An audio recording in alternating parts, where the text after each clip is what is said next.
This podcast is part of the Planet Broadcasting Network. Visit planetbroadcasting.com for more podcasts from our great mates. Welcome back, everybody, to another episode of the Caravan of Garbage show. Weird intro. I don't normally do it like that.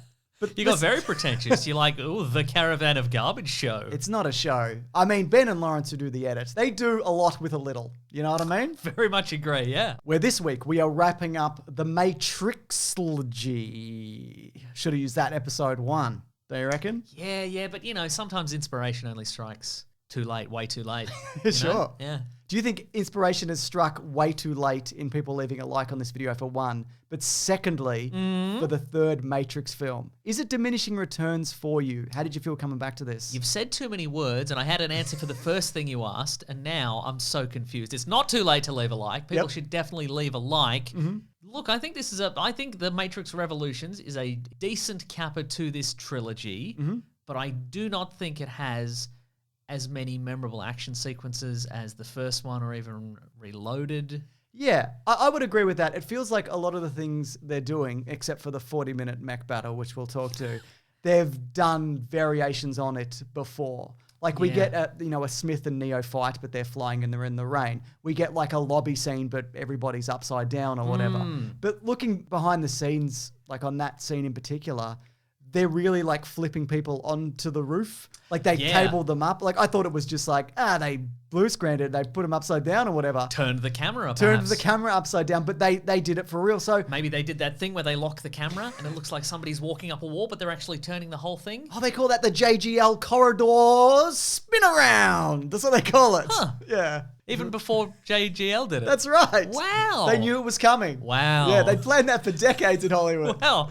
They were like, boy, you're destined to do this. And he's like, what? I'm just a sitcom actor. I'm an alien or something. I don't know. You get in that corridor. We'll spin it. I bet Penn and Teller have done it. You know the thing? I know the thing. Yeah, I absolutely do. But going back to this was always the one that I always looked back on and went, yeah, I don't know, whatever. But I don't know, man. I really like this. You know what? Going back to this, my first thought was, the Matrix code turning into anything still gives me this huge thrill. Oh. Like when it turns into a city or a car or a man. Yeah. Or a moose. I don't know. Yeah, maybe. Is there out-of-door stuff in the Matrix? Can you go out to the country? We know there's cats, but beyond that, I don't know much about the nature of the Matrix. Also, they even put the Matrix code in the raindrops at the end. Oh. You can see it on like an IMAX. Oh. But if you're watching this... What about an iMac? Maybe. The green one? The green one, yeah. Yeah, potentially.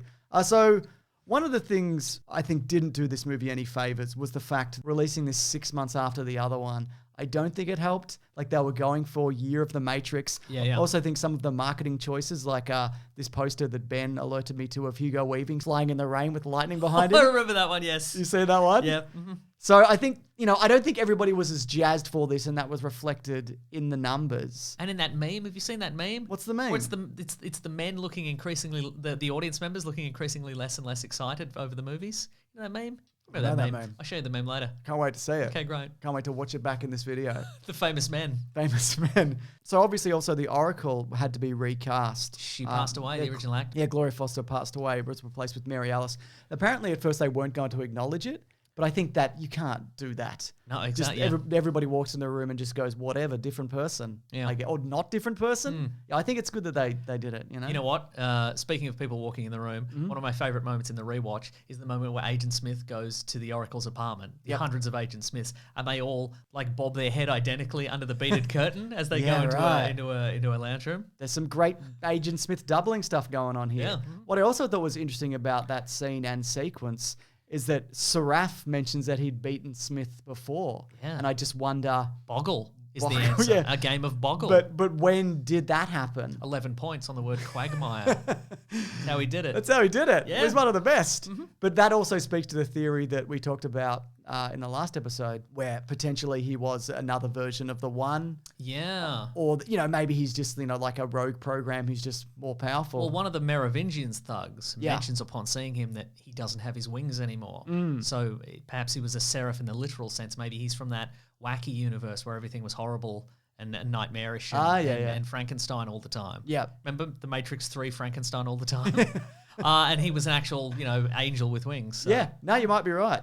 I do wish, though, that we saw Agent Smith take over the little girl, and then we just got a teeny tiny little Agent Smith just running, like little like pint-sized Ant-Man, you know what I mean? Like child-sized. Mm-hmm. I would have liked that. Look, bullets firing and tiles being chipped off walls and people being flung into walls, that all still works, right? Sure. I think it's just some of the best... God damn, we're just going to chip away at this room. Do you know what I mean? Just Tylers in Sydney in the early 2000s just rubbing their hands together being like, oh, it's payday. Cannot payday for wait. old Joe. Tile Mart. Yeah. Quick, put in the Tile Mart ad. Here it is. They had a great jingle. You didn't want to go with Frank Walker National Tiles? You idiot, Mason. Put that one in. It's burned into everybody's brains in Australia, this ad. Hello.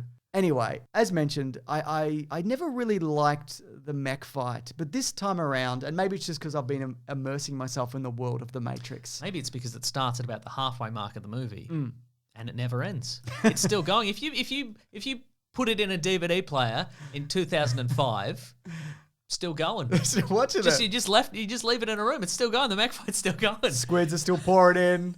Just people running in and reloading those things. Nobody ever questioning why you wouldn't put a lid over the mech suit. Some sort of helmet of some kind, a face shield. I don't like it. Mm-hmm. Just a regular tank. You could just be driving a regular tank. But that being said, like going back into this, I think it's really cool and like a technical marvel. And I'm still kind of like, I don't care about any of these people. I kind of like the commander. You know, the dude who's up front and he gets like his face like shredded. Mm-hmm. I kind of like that. I also, I guess, didn't mind, like the kid kind of grows on me a bit when he's like, I'm 16. I'm like, you're 24. But anyway, it's neither here nor there. I do like when he goes to... You reverse line to get into the military. I did enjoy the bit where just before... I guess a reverse lie is still a lie. Anyway, continue. Yeah, that's a good point. But the bit where he's about to shoot the door open and he goes, Neo, I believe. And I just thought... Neo doesn't even like you. He doesn't think about you at all. Wow. Like ever. Don't you think? Yeah. You'd be like, who's this guy? But thanks, I guess. Appreciate it. I can't believe also that they didn't have not only like one EMP to go off, but then when everything shuts down and the squids pour in again, just have another one ready to go. Just have a series of them. Retroactively, makes me wonder why all the hovercraft didn't have big mech machine guns on them. Would have come in handy. Just have them out there. Big machine guns on them. Also, if you can set off an EMP inside of a spaceship or whatever, and it doesn't shut down the spaceship, surely you could rig up something similar for Zion, right? Where it doesn't shut down everybody's oxygen or whatever. Oh, great point. I make great points. But I'm sure you've got a great point about this mech battle also. Here's one for you. I'll give you this one. Just say this one's yours. Okay, great. Mason emailed me this, right? And he said that it's... And then I forgot about it. He said it's cool how... And then I did this thing where I zipped to my lip. Yep. And I had a little imaginary key and I turned the key and I threw away the key. I ate the key. Delicious. He said to me, though, it was cool how by the time the ship arrives to save the day, the whole color palette of the city has changed and it's just wrecked as shit. And I really enjoyed that. That goes from like a kind of cool blue to just like, it's just hell. Just red and dirty and smoking. I did tell you that. And you said you didn't even notice that because you're not very observant. That's what you said. You said, thank you for pointing that out. I did say that. You said I've seen this movie so many times over nearly 2 decades. I didn't notice that at all. Why did I write this scenario? I don't know. I was doing you a favor. Yep. And you just fucking dunk my head in the toilet. That's right. It's the real world though, right? At one point in this. Quite a lot of this. What's going on? What are you talking about? Quite a lot of this movie is set This is so meta, man. Some of this is the real world, but some of this is the Matrix, man. That's true. Yeah. Well, quite a lot of this movie is set in the real world, unless you subscribe to it's a Matrix within a Matrix theory, which, who knows. But one of the moments that I really liked from this is the real world fight between Bane and Neo. Bane doing a tremendous Hugo Weaving impression. It's very Ian Bliss. Incredible. Yeah. That's an email I sent to myself to make sure I brought that up. No, that was another email I sent to you. Oh no. I sent so many emails saying so many insightful things that maybe you'll mention. Maybe, yeah. And I'll jump on them. But I think also it adds a level of vulnerability to Neo that we don't always see, especially when he's in the Matrix. Just being on that ship, being, the real world, having an absolute horrendous moment. An absolute ball. No, he's having a bad time Oh. when he literally burns his eyes out of his head. I just can't think of I think they're still in there. I guess they're fused shut. Yeah. I don't know. I think they just melted at least the top 1/3 of it at least. Well, who can say? Who can say?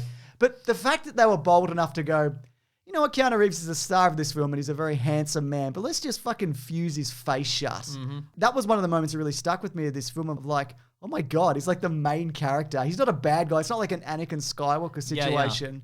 You've maimed this dude like horribly. And also, in some ways that sort of closes the door on the series. In some ways, But in the sense of like, in a world of endless sequels and spin-offs and etc. Yeah. You go, this is going to be the last chapter because this guy ain't got no eyes no more. You could never make another The Matrix after this. That's right, isn't it? That's right. But can you imagine like they burnt out Luke Skywalker's eyes or Tony Stark's eyes? Chop his hand off. That's not the same. It's not the same. Anyway, that trip they do into the Machine City. Imagine if they burned out Daredevil's eyes. It's not the same, Mason. His eyes aren't horribly fused shut. You're right, he's very And you can see like the weird pus and goo in it. It's awful. And I love it. But no, I enjoyed the trip into Machine City and that burst through the clouds. I mean, it does make you wonder why the machines wouldn't just... I mean, if you can reach the clouds where the sun is and they're solar powered, why you wouldn't? But you'd have to fly up. Or send up a big pole Yeah. with a solar panel on it. It'd have to be a lot though. You catch a little sun and then by the time you dip back down, you're using all your energy, do you know what I mean, to collect. Ah, yeah, maybe. On your retro rockets. I don't know. I think they just like having people in Just batteries and stuff. I reckon they just like having people around. Yeah, they just miss that, Yeah. In fact, if the movie had gone 10 more minutes, I reckon the machines would have been like, we just like having you around. I mean, they could have not put... Just wanted one more look at you. Yeah. I mean, Humanity just wanted one more look at you. I can imagine that giant, like, buzzing face. Just want to take a good look at you, mate. Wink. I mean, why would they even invent the Matrix? You could just keep people in comas. But I guess maybe they figured out that you get more battery out of a person if their mind's active. But I also think that, in the innumerable drafts of the Matrix and, in interviews with the Wachowskis and et cetera, I think... Yeah. And supplementary material. Is I it think revenge and human suffering as well? Yeah, Is that part maybe of it? some of that, but also, they're using it for processing power or something like that. Okay, sure. So Yeah, fair enough. Morpheus is probably just wrong. Yeah. Well, he is. And it's also like, it's really dramatic and interesting to be like, they've turned us into this and show a battery. Yeah. As opposed to like, they turned us into this algorithm here. So I've printed it off on 100,000 pieces of dot matrix printer paper. We're not in the Matrix either. I literally printed this off. Yeah, this is the real world. We're supposed to be running a paperless office here. And they'll be held to pay from the office manager. I tell you what, but I like my props. I tell you what, I'm Morpheus. Anyway, Trinity dies. Yep. And I think it's a really great and touching moment. And I think it's sad to see her go. It's good that she got that moment to say goodbye after getting that bullet pulled out of her guts or whatever happened in the previous movie. But I just think it's a great lesson for Neo in terms of, and it's a great realization for the audience that, he's flawed and he can't do everything. You know, he has his limits, because obviously there is that problem again at the start of, but by the end of the first Matrix, that this guy can do anything, I guess. Yeah, uh-huh. You know what I mean? Yeah. Yeah. It's interesting. And again, like, one of the things that I like about the Matrix sequels is all the interesting ideas that are brought to the table. One of which is that we see right at the start of the third movie, which is that, we have machines that can, if you have enough power and influence in the world of the Matrix, you can build your own realities. You can build a train station where you are kind of a god and where the rules do not apply to you, and you can beat. You're in 2 of the Mad Max movies. Yes, exactly. Yeah. And you can kind of, even though Neo is a godlike being, you can defeat him in this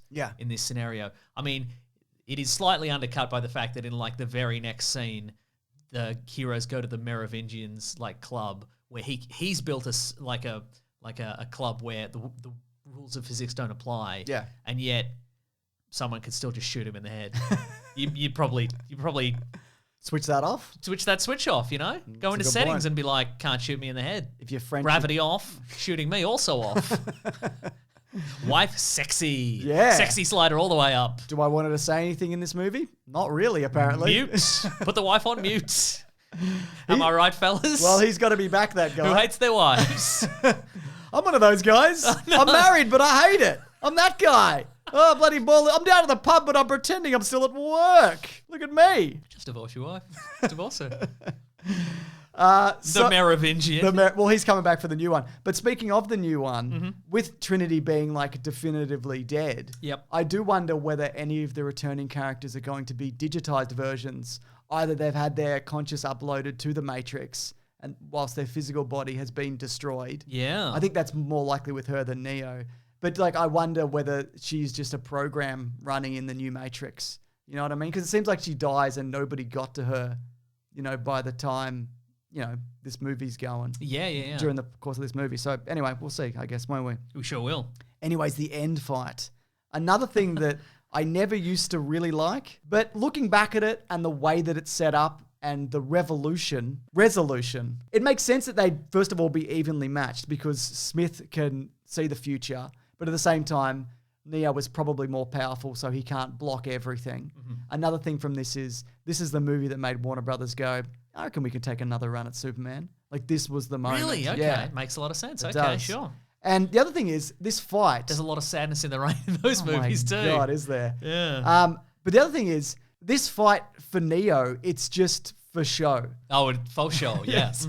But he went into this knowing that he wasn't going to make it out, that he was just going to get assimilated by Smith. But of course, he can't just go in and go, just assimilate me, make it happen. He's like, oh, mate, I'll You take... chicken, bet you won't. Yeah. But, he's just putting on theatre for Smith, making Well, it... he's a theatre kid, isn't Well, he? he is at heart. Yes. But the fact that whole fight it's for nothing. He doesn't need to do it. It's ultimately a pointless fight for sure. Neo. Do you know what I mean? The whole thing is to get Smith into the source of the Matrix. Get him on the source. Get him on the source and then delete him. And I just think that's a very interesting conclusion. Yeah. It is, you do get your big fist fight in the rain and whatever, and everyone's screaming at each other about choice and chance or whatever the fuck. But then at the end, They're just both very hard of hearing. It's all about choice. what? What chance? No. I mean, yes. Maybe. Apparently that scene was like in the pit was excruciating to film because there's just tons of water pouring in and then having to pour out at the bottom, and they're in wet, heavy clothes just kicking each other in the mud. Just awful. But anyway, Neo's Jesus or whatever, and they chuck him in a drawer for a later movie. Sure do, yeah. I never thought he was dead. And I think this also speaks to the world post The Matrix, Oh, yeah. which I sent you an email about what happens in the world Oh, no. post The Matrix. And you're going to break it down for us right now. But then aren't you? I sent it. No, I don't know. So in 2005 to maybe like 2009, Yep. we got The Matrix Online, which was a massively multiplayer online role-playing game, which continued the story of The Matrix, and for a long time, I think was considered by the Wachowskis and some of the other writers and producers of these movies to be canonical. Yeah. So I think it still is. Well, here's the thing. So, for example, in The Matrix Online, there was a storyline in which Morpheus is assassinated, Yeah. which may explain why Lawrence Fishburne has not been on the cast list for The Matrix 4. Or because he didn't want to do it. That. Or they didn't ask him. I think... Or maybe he is in it, but it's a secret. It could be that also. But Yeah. I believe, though, in that game it was revealed that he wasn't assassinated Oh, at some point. Excuse he me? comes back. Oh, So in that game, isn't it set up where... This is what I sent you. That the war starts up again. yeah, and there's Fairly quickly. Yeah, and there's also even more factions. There's the humans, Yep. there's the machines, there's the Cypherites who are like, They want to stay in the Matrix. yeah, they were released from the Matrix, but they're like, this sucks actually. We would rather go back into the Matrix and eat, medium rare steaks. Yep. All the time. That's definitely going to happen. You're definitely not going to just recycle us. Please do that. There was also the forces of the Merovingian. There was also a group. Hang on, I'm going to look this up. Called the Blue Man Group. No, the Blue Man Group weren't in it. It was later discovered that Morpheus was not in fact killed, but the bullets used by the assassin were used to jam his transmission, preventing him from broadcasting inside the Matrix. Oh. So there you go. Okay, there was also a faction headed by the Merovingian, as we've previously mentioned. So all the ghosts and the vampires and the werewolves and etc. You mean just regular men? Pretty much just regular men in leather trench coats. But in the Matrix, though, can you imagine? Wow. Yeah. There was also, towards the end of the game, a smaller group called the Oligarchs, who were humans that had, prior to the war between humanity and machines, had cut a deal with the machines to be cut out of the war. Oh. And they were separate from the rest of humanity on Earth. Yeah. And they gained like special in the Matrix privileges, so they could appear in the Matrix and they had sort of godlike powers. And here's the thing: They had loot boxes. they had loot boxes, exactly. But because it had been hundreds of years since the downfall of humanity, their physical bodies had all withered away, so they were only like machine consciousnesses. Right, okay. So their goal was to use the machine's technology to create human DNA that was in like perfect synchronicity with machine code, so they could use it to transfer their consciousness into new human bodies. And the pinnacle of that technology was Neo. So the idea was that the equation that the architect could never fully solve was in there because these oligarchs had put it in there, and they were attempting to create like to become human again. I guess that's also something that Smith achieved because he managed to put. Yeah, his he mind did. in Yeah. there. So maybe it was a combination of those things. Also, in the Matrix Online, we saw the arrival of a character named Sarah Edmonton, which James, your brain is operating in a flurry of activity. You've already figured out that that's an anagram of Thomas Anderson, and that maybe Neo was in fact not dead but had reincarnated in the Matrix as a woman. Right. Oh, really? That's really interesting. Yeah. That ties into like a lot of the the trans themes of the Matrix in That general. we are not qualified to talk about. But No. there is a great video from the YouTube channel Curio, which is called The Matrix Sequels Are Good, actually, which covers that very thoroughly and is a very good video. Terrific. Yeah. Yeah, so I think it's really interesting as well that some of the storyline of the Matrix Online was that there is some version of Neo alive. It could be this woman. It could be that they've got him held hostage and they're keeping him in the machine city. Just want another look at him. This one, just every now and then they pull open that drawer and go, yeah, he's still there. We got him. We got him. This guy's eyes. Yeah. Awful. Ooh. Should we put some of those open eye glasses on him? We could stick some googly eyes on him. Yeah, googly eyes. But I don't know. I think some of this is going to tie into the new movie. I think it's Yeah. all canon at the moment for the Matrix. You know what I Yeah. mean? They've never really thrown away any of it. Agreed. And there's not, on the whole, it's not like Star Wars or Marvel or DC where the canon just goes on forever. Yeah, There's it's like true. it's pretty contained at this point. Yeah. Yeah. Anyway, do you know what it's time for? What's that time for? First of all, they cancelled that game because no one liked it no, people liked it, but nobody played it. Was that I think accurate? so, yeah. Yeah. And I think it did end with like a big like real life server crash. Ah. Like everybody got together for the big final battle and it was just like, nope. And people were like, man, this was immersive. Just like the Matrix would. It bricked my computer. It bricked my iMac. Do you know what it's time for, though? Is it time for Matrixvia? It certainly is, Revolutions? Mason. Yes, that's right. Nice. The street corner where Neo and Smith fight in the crater is the same corner from which Neo made his phone call at the end of The Matrix. Oh. So there you go. There you go. The late Gloria Foster and her replacement Margaret Alice had played sisters in a long-running Broadway play. So there you go. That's something that casting director Marley Finn remembered when she was looking around for a replacement. So that's a nice little nod. So the term VDTs is mentioned in relation to Bane's self-inflicted cuts. This guy's got VDTs. What's that? Don't know. Some kind of weird Matrix sex disease, potentially. No. right. It's virtual You delirium. had sex with a woman in the red dress. That's what you get. It's virtual delirium tremens.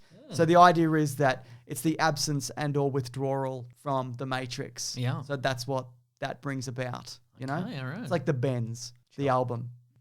Love that album. It's a good album. I don't know. You don't know. I just You're don't not going know. to have an opinion on the Radiohead album, The Bends. I don't. Wow. What do you want me to make something up? Yeah. I fucking hate it, all right? Wow, controversial. So you like their later period works? I don't The know, more Mason. electronic stuff. I have no opinions on Radiohead. Oh, how do you feel about Tom York's solo album, The Eraser? Look, just because I'm a guy in my late 30s doesn't mean I have to give a shit about Radiohead, all right? No, you do. I've never It's cared the about law. Radiohead. It's the law. Though never mentioned by name, based on the information from the Animatrix, the Machine City is actually called 01 and is located in Saudi Arabia. So that means that this, as well as Zion, the last human settlement, would imply that most of the main action from the film franchise takes place in the Middle East. There you go. There you go. In The Matrix, the human resistance reveal that they don't know what year it is, but it's closer to 2199 than 1999. But in The Matrix Reloaded, it's revealed that the resistance has been created and destroyed 5 times, each cycle lasting approximately a century, and therefore it is likely to be hundreds of years later than this. Whoa. Not that it matters, because what is years when everything is awful? Exactly. Like now. And here's what the baby from that Nirvana album cover looks like now. Feel old yet? And look, I just wanted to put this in because I want people to see the footage. So you know the slapping and punching sounds that we get from this? Yeah. Iconic skin-to-skin action. Or here's footage of 2 shirtless men doing jiu-jitsu on each other, just slapping their bodies together to make these sounds a reality. So there you go. Send this to Joe Rogan. He'll fucking love it.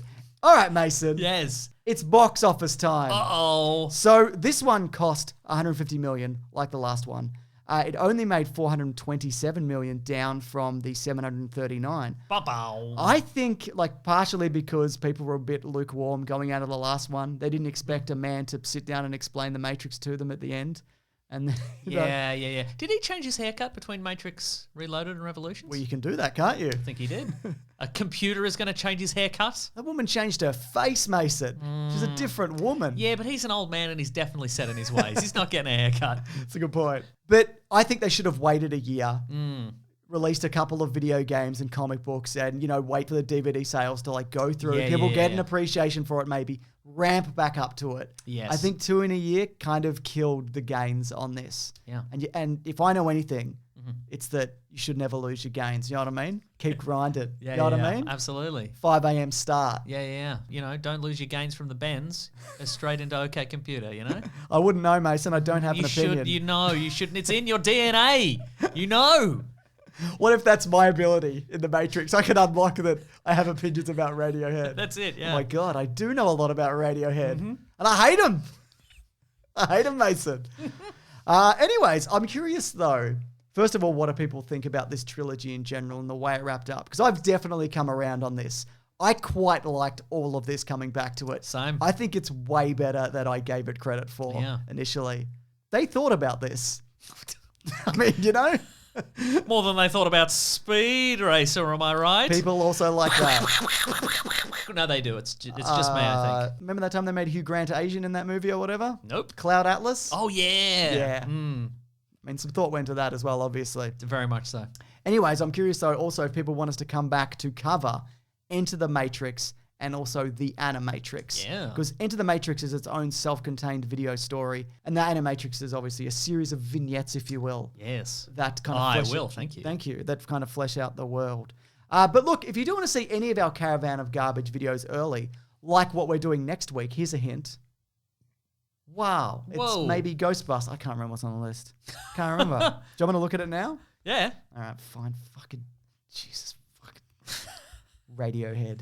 What is this show called? I could talk to you with a document. What is this called? There's an album, James, called Radio Dread. Yeah. And it's like reggae covers of a bunch of that Radiohead sounds hits. It's really pretty good. cool. It's good. Oh, we're kicking off. We're doing the Bond movies. Oh, we really? Yeah. Didn't The we do them one- already? No, the Craig ones. Okay, right. I mean, they might still delay that. We'll have to see, but yeah, we may as well just do them. We've got to fill some time, don't we? Yeah, that's right. As James Bond would say, crikey. Crikey. But yeah, you can actually see all of these early every week over at bigsandwich.co, including some other bonus podcasts that we do, movie commentaries, our podcast, The Weekly Planet, where we talk movies and comics and TV shows. That comes out a day early on Sunday as opposed to Monday if you want to check it out. Or just check out the podcast at the regular time. It's got its own YouTube channel and all. Oh, my God. Thanks for watching this, though. I'm at Mr. Sunday Movies on Twitter. I'm at Wikipedia Brown on Twitter. Do you have opinions on Radiohead? Let us know in the comments. Which one's your favourite? You don't have to have an opinion either. That's right, but you should. No. Look at yourself in the mirror. You're a white man in his 30s. You should. Should think about it. All right, let's get out of here. Grab that gem, you guys. We'll see you next week. Goodbye. I like the song Fake Plastic Trees. It's a good song. That's on the bends. That's all I have to say. Yeah. Oh my God, my abilities are unlocking. That's right. This podcast is part of the Planet Broadcasting Network. Visit planetbroadcasting.com for more podcasts from our great mates. I mean, if you want. It's up to you.